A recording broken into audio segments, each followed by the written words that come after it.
এক বস্তা টাকা নিয়ে গরুর হাটে গরু কিনতে যাচ্ছি। দেখি আজকে ভাগ্যের খেলা কি আছে আমার কিসমতে আমি জানি না। সঙ্গে থাকুন, দেখতে থাকুন। আসসালামু আলাইকুম। রোজি সিম্পল লাইফস্টাইল চ্যানেলে সবাইকে স্বাগতম। কাছে দূরে যে যেখান থেকে বসে ভিডিওটা দেখছেন, সবাইকে অন্তঃস্থল থেকে অনেক অনেক ভালোবাসা এবং দোয়া। সবাইকে অগ্রিম ঈদ মোবারক। গরু কিনতে এক বস্তা টাকা নিয়ে হাটের উদ্দেশ্যে রওনা দিলাম। জানি না আমাদের কিসমতে কি আছেন, দোয়া করবেন সবাই যাতে ভালো একটা গরু মিলে। সর্বশেষে গরুর হাটে ঢুকে পড়েছি। এখন দেখব একে একে সবগুলো গরু দেখার পরে তারপর ডিসাইড করব আসলে আমাদের ভাগ্যের উপর নির্ভর করবে কোরবানি। আল্লাহ সন্তুষ্টের জন্য যে জিনিসটা করা হয় সেটা মহান আল্লাহ কিন্তু ব্যবস্থা করে দিবেন। আমি সেই উদ্দেশ্যেই আজকে বেরিয়েছি গরু কিনতে। যদিও গরুর হাট আমার বাড়ির আশেপাশেই, কিনতে তেমন একটা কষ্ট হবে না, আবার অনেকটা কষ্ট হবে, এখানে রাস্তা কেটে একাকার অবস্থা, তাই আমাদেরকে খুব সাবধানে চলতে হচ্ছে। রাস্তার উপরে গরুর হাট বসেছে, বুঝতেই পাচ্ছেন কি কঠিন অবস্থা। একে একে সবাই গরু কিনে নিয়ে চলে যাচ্ছেন, আর আমি এখানে দেখতেছি, দেখি আমার পছন্দ মতো কোনোটাই হয় না, যেটা হয় সেটা আমার সাধ্যের বাহিরে।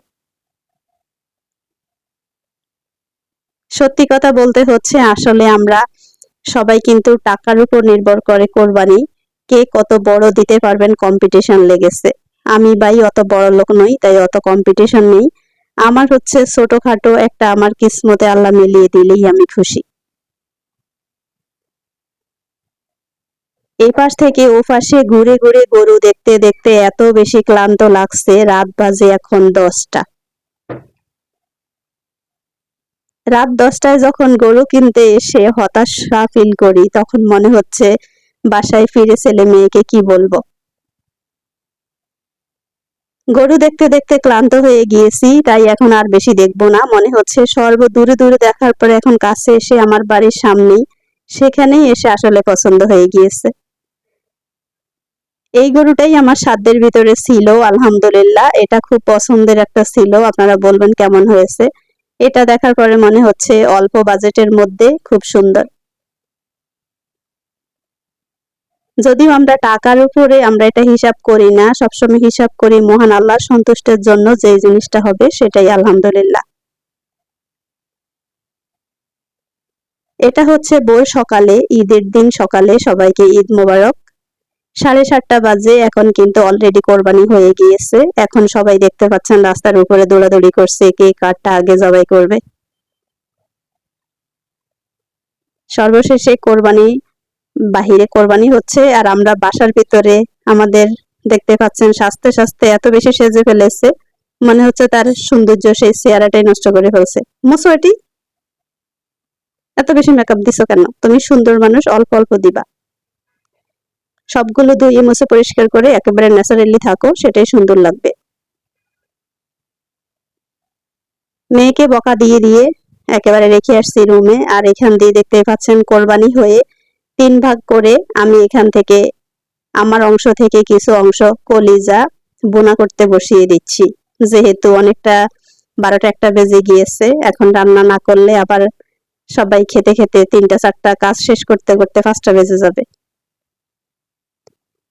কোরবানির কলিজা হচ্ছে ওই যে বলে, সর্বপ্রথম হলো মহান আল্লাহ নির্দেশ দিয়েছেন তুমি নিজে খাও, তারপর হচ্ছে বন্টন করো, তারপর হচ্ছে প্রিজার্ভ করো। তো প্রথম আমাকে খেতে আল্লাহ আদেশ করেছেন, সেই আদেশে পালন করছি। প্রথমে আমি অল্প একটু, আমরা যেহেতু ফ্যামিলি মেম্বার কম আর আজকে সাধারণত গেস্ট নেই, কিচ্ছু নেই, তো আমরা অল্প করেই রান্না করছি। এক পাশে কলিজা বোনা বসিয়ে দিচ্ছি আর অন্য পাশে আমি দিব খিচুড়ি রান্না, যেটা সবসময় আমি করে থাকি। ঈদের দিন কোনো ঝামেলা করি না, কারণ সেই দিন তো আমাদের এমনিতেই অনেকটাই ঝামেলা পোহাতে হয়, তাই অল্প করে একটু মাংস বসিয়ে দিয়ে আর পাশে একটু খিচুড়ি রান্না করে ফেলবো।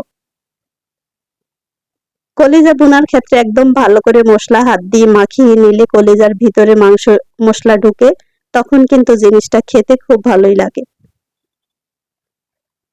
সবাই দোয়া করবেন সবার কোরবানি যেন আল্লাহ কবুল করেন, আর এই কোরবানির উসিলায় মানুষের জীবনের সমস্ত দুঃখ কষ্ট যেন আল্লাহ দূর করে দেন, আমিন। কলিজা বোনা হতে হতে পাশে দিয়ে খিচুড়ি বসাবো। আজকে আমার বটি নিয়ে গেছেন নিচে, তাই পেঁয়াজ কাটতে পারছি না, দুঃখজনক বিষয় এটা।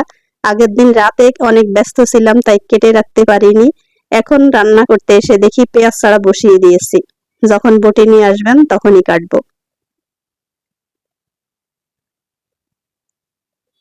এখান দিয়ে কলিজা হতে হতে আমি এখান দিয়ে ডাল ভেজে নিয়ে একেবারে সুন্দর করে ডাল চাল একসঙ্গে ধুয়ে নিয়েছি।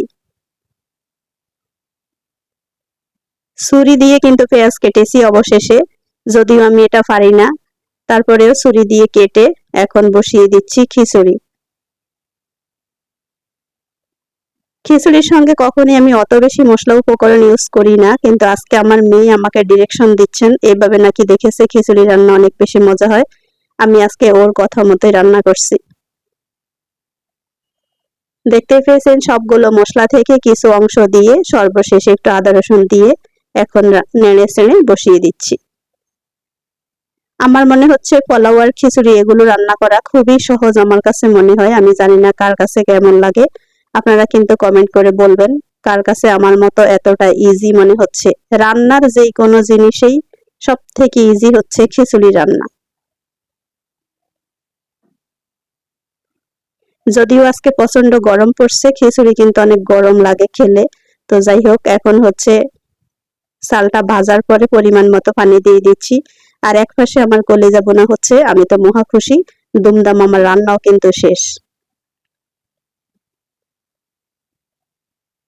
ঈদের দিনটা সবসময় একটু ঝামেলা কম করে করা উচিত, কারণ হচ্ছে আমাদের তো মনের একটু আনন্দ দেওয়া লাগবে। সেজন্যই কিন্তু একটু সর্বশেষে কাজ শেষে যদি বসে রিল্যাক্স করতে পারি সবাই মিলে গল্প গুজব, ভালোই লাগবে। খিচুড়ির মধ্যে কয়েকটা কাঁচামরিচ দিয়ে এখন নেড়েছেন, এটাকে ডেকে দিব, হয়ে যাবে 10 মিনিটের মধ্যে। আর এখান দিয়ে কলিজা বোনাও হয়ে যাওয়ার পথে।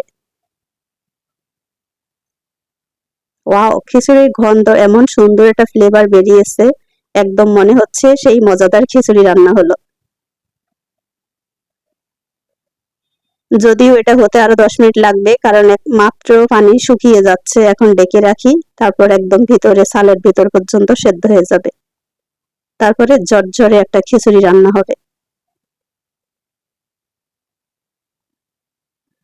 আমার মেয়ে হচ্ছে ডায়েট কন্ট্রোল করেন, উনি এখন আজকে নাকি কিচ্ছু খাবে না, আমাকে আগে থেকে ডিগলার দিচ্ছেন। যাই হোক, উনি খাক না খাক আমার রান্না শেষ। এই পাশে হচ্ছে এটা একদম মাংস, 10 কেজি মাংস এখান দিয়ে রান্না বসিয়ে দিয়েছি। দেখতেই পাচ্ছেন 10 কেজি মাংস বড় একটা হাঁড়িতে রান্না। এই রান্নাটার মজাই আলাদা। প্রতি বছরেই এমন একটা দিন আসে যেদিন বড় বড় হাঁড়িগুলো কাজে লাগে। 10 কেজি মাংস একসঙ্গে আসলে নাড়তে পারছি না, এক হাতে আমার ক্যামেরা, পাতিলটা না ধরলে ঠাস করে পড়ে যেতে পারে, সেজন্য আমি খুব সাবধানে এটাকে নেড়ে নিচ্ছি। আজকে কার কার বাসায় এরকম 10 কেজি বড় বড় পাতিলে রান্না হচ্ছে কমেন্ট করবেন, যদিও সব বাসায় রান্না হচ্ছে। দেখতে পাচ্ছেন, এখন ঢাকনা দিয়ে ডেকে রেখে দেই। পাশে কিন্তু খিচুড়ি হয়ে গিয়েছে, কলিজা বোনা হয়ে গিয়েছে। এখন সর্বশেষে হচ্ছে শুধু খালি নিব আর খাবো। বাকি আদারওয়াইজ যে কাজগুলো আছে সম্পূর্ণ কমপ্লিট করে আমরা এখন একদম রিল্যাক্স, আমাদের কোনো কাজ নেই এখন এই মুহূর্তে। ড্রয়িং রুমে বসে আমরা এখন গল্প করব আর আপনাদের কাছ থেকে বিদায় নিব। আগামীকালকে অনেক ঘুরতে যাব, কোথায় যাব সেই ভিডিও নিয়ে হাজির হব। সবাই অনেক বেশি ভালো থাকেন। আল্লাহ হাফিজ, আসসালামু আলাইকুম।